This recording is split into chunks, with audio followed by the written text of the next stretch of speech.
Episode 124 continues now on Cal Cagno Radio. Joe is in his basement, and what kind of wine you got behind you? Let's talk about that for a second.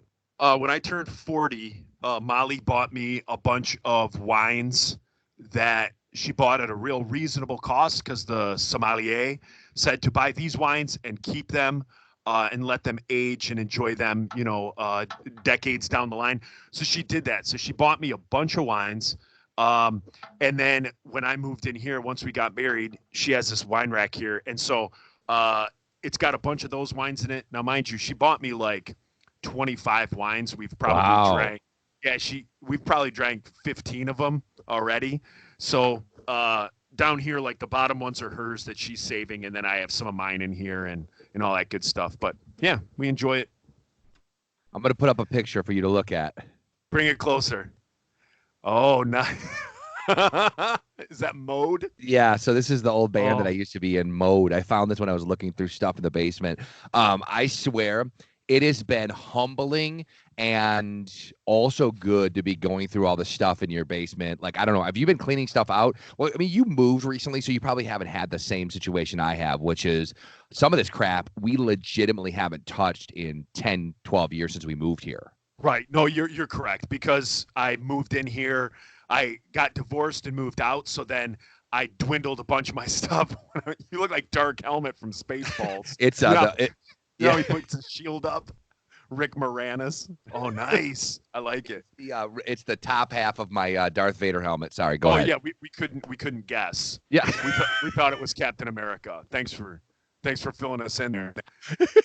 Anyway, when I got divorced and moved out, like, you figure out, like, okay, you separate yourself from stuff. And then moved it all into my new place. And then moving from there to here, I got rid of more stuff. But I'll let you know later. I got some stuff that I've been doing lately. But go on with what you were saying. So you've been cleaning out. Yeah, cleaning out the closet. Yeah, so we've been cleaning out the closet or whatever. And then the other day, this actually has nothing to do with what we were talking about, but I'll switch gears because what I wanted to tell you, and I have to admit to everybody. I'm sorry, Baba. I just had it happen again. You remember the story about the guy from New Edition, right? The manager from New Edition who blocked me on his phone. Yep. This is a trend. Yeah, well, the trend continued 3 days ago. I was watching Family Guy. And so your old girlfriend. Yeah, first my old girlfriend blocked you. No, first New Edition blocked you. Then your girlfriend. And now let's hear this story. Okay, so I can't believe I'm telling this because I'm embarrassed of this. Okay, so I was watching Family Guy the other day, and I was watching the Blue Harvest episode of Family Guy, which is when they did Star Wars. So it's like the Family Guy episode of Star Wars. Have you ever seen it? Yes. Okay, amazing, right? Yeah. And one of the producers, like the executive producer of Family Guy, is someone that I met through Twitter and used to come on my radio show. His name is Alec Sulkin. Great guy. Follows me on Twitter. I follow him. And I was thinking, this is going to be turned to followed. Oh God. Anyways, no, so I had asked him to be on this podcast a couple of times, and every time he said yes, like through like the DMs, I would drop the ball and never like set it up because I didn't know how to do Skype yet. Like, I truthfully, this Skype thing has been actually 99% easier than what I thought it was going to be. Like, I didn't know how to do it. I didn't know how to record the calls. Like, I didn't know what I was doing. So I was just like, I kind of just always just sort of pushed it off to the side. Yeah, so no, I think it's great that you just absolutely were scared of the world moving forward.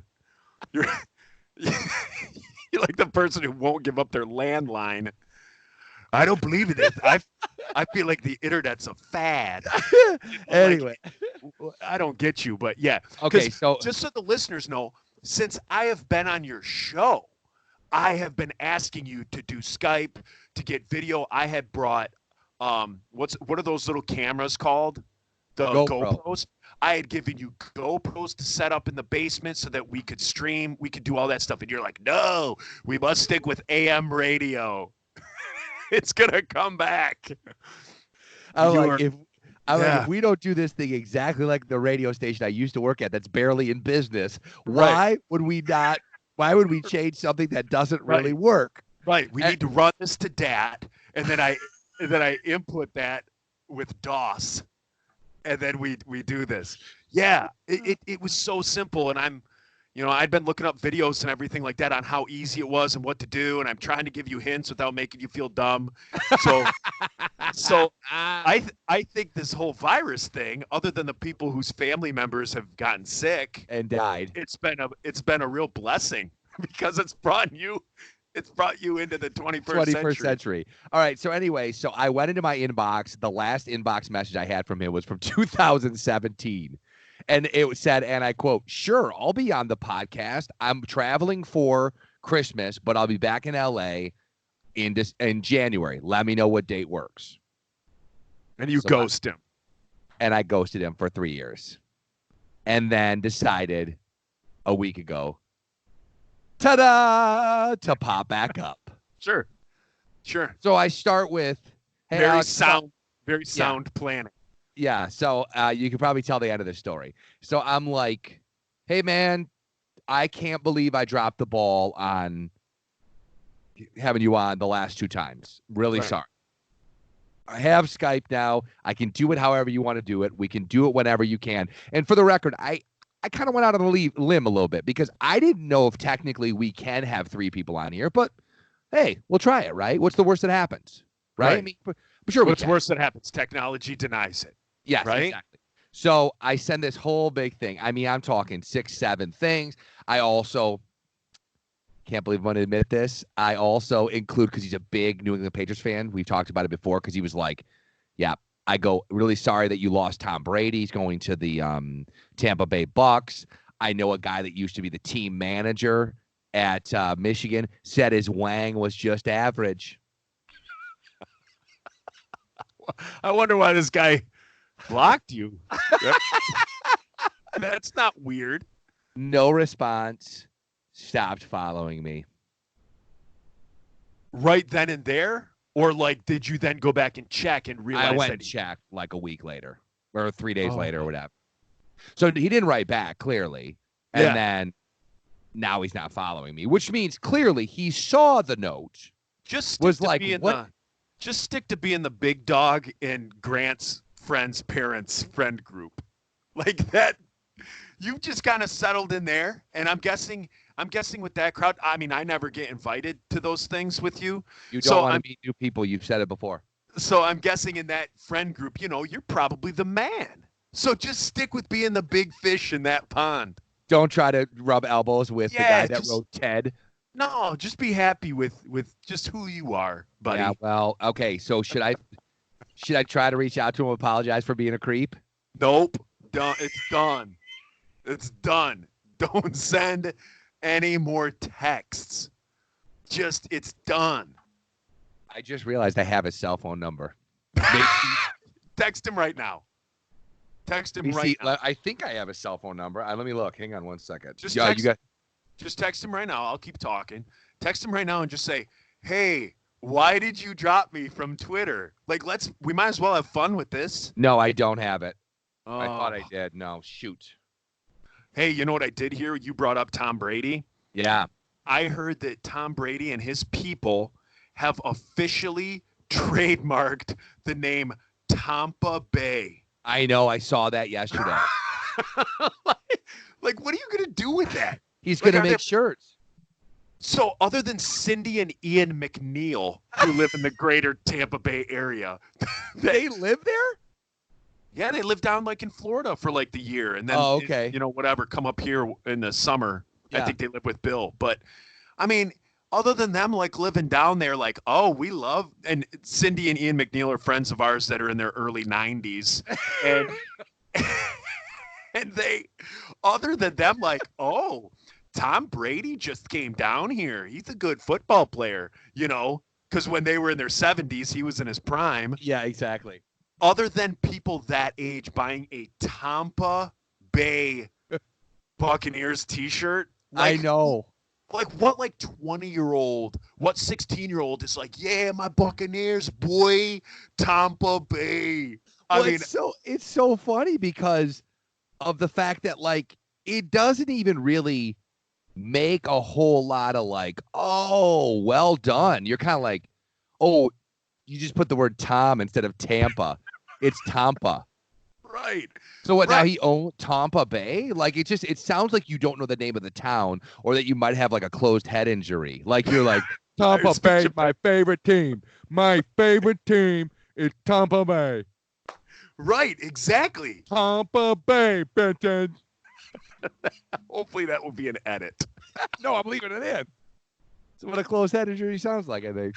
Listen, if you take that offensively, that's on you, because I was actually being nice. So that's on you. No, I get if you're offended by that, that's not on me. That's on you. I get it. No. So anyway, so to add to it, I don't know if you saw this though. Okay, so Tampa Bay, they trademark that, or they try to, or whatever. Him and his, like you said, him and his team. Not the Tampa Bay Buccaneers though. His like media team. He put out on Twitter today. I just saw it like 15 minutes before we came on here. He was like, I still don't know why that Drew Brees never got Drew Orleans trademarked. Oh, so he's just starting a whole line of dad jokes. Can you imagine? Oh, no. I want to hear more. I hope what I hope continues. I haven't seen any of this. I've literally just thought of it in the last 15 seconds. Someone else may have already thought of it. I just don't know about it. Zubaz. I want to do these pants that are crazy. They're called Zubaz. I want to see more memes dealing with Tom Brady being old in a state that's all old. Like, I hope like Brooks orthopedic shoes. Like, I hope he has like have you heard the new Tom Brady's are coming out? And they're like an orthopedic shoe with like cleats. I hope those kind of memes start coming out. Like he's got a fresh pair of Rockports on when he like steps in place. Yeah, when he bought a place down there, he didn't buy like $1 million home. He like moved into an old folks trailer park. Right. You know, him and all the other people who are just retired, you know, playing shuffleboard and down at the pool. Okay, so now let me ask you a question about football. And for all those people who are like, I don't really even understand football. I don't even know what a football bat looks like. No, we're not going to talk like ins and out, X's and O's. I just want to know from you. Football bat. Yeah. I want to know what you think. You're Tom Brady. You're Tampa Bay. You're Tampa. I'm Tampa Bay Brady. Yeah, Tampa Bay Brady. You played 20 years for the New England Patriots. You're going to go to the Hall of Fame, arguably the best quarterback ever. Wait, pause. Wait, time out. What about Tampa Beatty? So then you're capitalizing on both. I wonder if his team thought of that. Tampa Beatty. Oh, like Brady without the R? Beatty? Yeah. So you're taking the Tom, you're putting the Tom in Tampa and the Bay and Brady. Okay, sadly, when you said that, the first thing I thought of was Warren Beatty. Right. I don't know why. Like Warren Beatty, who like, let's face it. As it came out of my mouth, I thought of that. Warren Beatty was a celebrity / big time actor. Hey, let's get back to Tom. Who cares? No, listen, listen, let me do my thing. Let's get back to Tampa Beatty. We'll get back there. But Warren Beatty was past his prime when he made, what was that one movie? Dick Tracy, where like I remember going to it and being like, this is so awesome, telling myself that it's so awesome, and I'm like, this just doesn't even make any sense. I love Dick Tracy. Here we go. I do. I love comic books. I'm such a nerd. I love comic books. I love comics. All right. Excuse me. I'm gonna burp again. Do you play another season if you're Tampa Bay Brady? Tampa Baby. What do you mean? Do I play another season? Oh, because of this? Like where it's all pause? No. I'm saying if you're him, you've played 20 years, you have nothing left to prove. You broke every record. Everybody thinks you're the best. Everybody thinks you're awesome. Do you then go and play another season and another team? Like, why go play another season? Why not? Who cares? I'm asking you. Would you do it? But that's what I'm saying. Yeah, why not? It's like if you want to do it. Because I'm doing a podcast that I need you to say more than why not. Exactly, but I understand that you're on the side that just says, "Hey, you've listed off all his accomplishments. Why not ride off into the sunset?" I'm taking the honest side of it. If he wants to play, it's him. Joe Yerke has no bearing on Tom Brady's decision. Stephen A. Adams or Stephen A. Smith or whatever his name is. I want to call him Stephen A. Hawking all the time. I don't know why. That's not his name. What's his name? Stephen A. Simpson? What's his name? Stephen A. Smith. Like even Stephen A. Smith. Yeah, like he has no bearing on Tom Brady. Like, who cares if we're like, well, Joe Montana played till he was, 40 years old and Tom Brady's 42. What? It doesn't matter. It's what Tom wants. And if someone is going to pay you the money, by all means, feel free, have at it. Yeah, and also trademark the name Tampa Bay. Tampa Beatty. Tampa Beatty. I think, we should trademark that. I think we should. And Let's scratch together. Yes. Trademark that and then try and sell it to Tom. Yeah. I saw him the other night. Speaking of Tom Brady, I saw him the other night on something we watched on demand. I'm going to say one name, and I want your initial reaction. David Blaine. Oh. Yeah. Yeah. He's creepy, huh? Yeah, I don't really like David Blaine. We don't either. I don't like I don't like the whole street You don't like magic demons? thing. You don't like demons? People who are straight from the devil? You don't like demonic people? And I'm down with the devil. You don't like people that may be possessed by spirits that can do really creepy things, like, tie their mouth up with string and then, have a card inside it? Because that's normal, right? Right. And the thing is, I watched all those, like, if you ever watch, like, Telling the Secrets, like the magician that tells all the secrets. Oh, yeah. It was a woman. Like yeah, Netflix or something like that. Yeah, I loved that show. Yeah, so my kids really liked it. But you come to find out that, like, even on – so I don't believe what I'm watching, right? So, like, when David Blaine is like, we're doing street magic, we're going up to people on the street. Hey, wait, first of all, your enthusiasm level there is 600 times higher than when he speaks. Right. Like, he's all like, yeah, what we're going to do is we're going to do some street magic. His eyes are barely open. Right. And like, he's like, yeah, was that your card? Because it's Kobe, is that your card? LeBron, pick a card. And then all the black dudes cover their head and run away every time something happens. Oh, they all lose their minds. Gates of hell have opened. Right. Anyways, okay. Gates of hell. Anyway, so go ahead. So with him, like, since I've seen all those, like, magic things, like, revealing the secrets, I don't buy into any of it. So when it's a show that it's like, hey, we're going up to absolute strangers on the street right away, because that one show told me if they ever tell you that they're going up to strangers, they're not strangers. They're okay, playing. So I'll be honest with you. I have never seen the Magician's Greatest Magic or whatever. I've seen the show, and I've only seen, like, the giant ones they do. I've never seen the street magic ones. So just ruin it for everybody right now. What's the gist of a street magician? Ruin it. Just go. Well, to ruin it is everybody's in on it. Like, think about it. There's, like, magic are tricks, right? It's not the real dark arts. It's not a demon that's doing something, right? Everything is a trick. So if someone is like, if he's like, here, pull a card and write your name on it, and then he takes that card and burns it, and then as the person's talking, like, a taxi drives by and that person's name and card is spray painted on the side of the taxi, like, that's been done earlier. Like, they know it's a trick. And so they're just having you buy into the fact that you're thinking, no. Like, the actual trick is you buying into the fact that these are strangers. That's the trick. And so watching those, as soon as I see that, I'm like, nope, that, like, it's not real. Like, even the things where it's like, we're going to make these, 100 people standing in front of the, like, Statue of Liberty disappear. Like, they show it that it's literally like a camera looking at the 100 people with the Statue of Liberty behind them. And then, like, okay, so if you're watching on the cast, I'm sorry if you're listening and you can't see this, but say the 100 people are here and the Statue of Liberty is in the distance. Then they have another camera set up on this angle. So because the Statue of Liberty is so far in the distance, the angle doesn't seem to move. Like, your eye is tricked into thinking you're looking at the same thing when all they do is go to a second camera.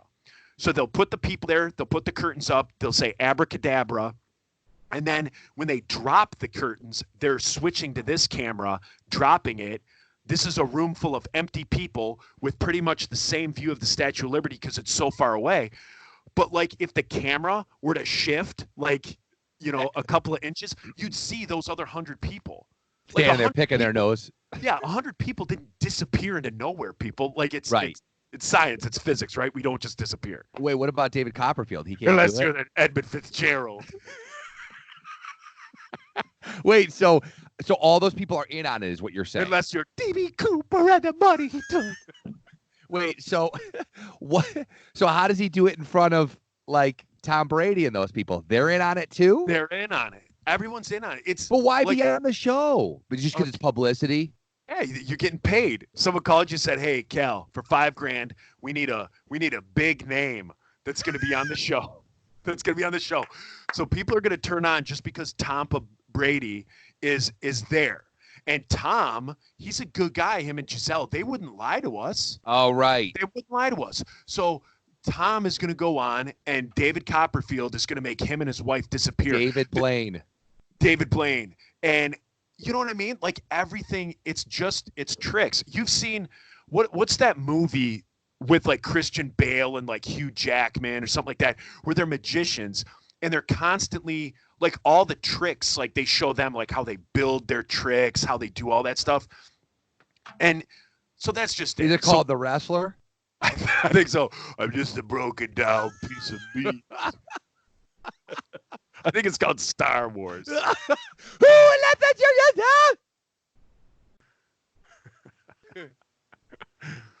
Broken down piece of meat. I can't stop it.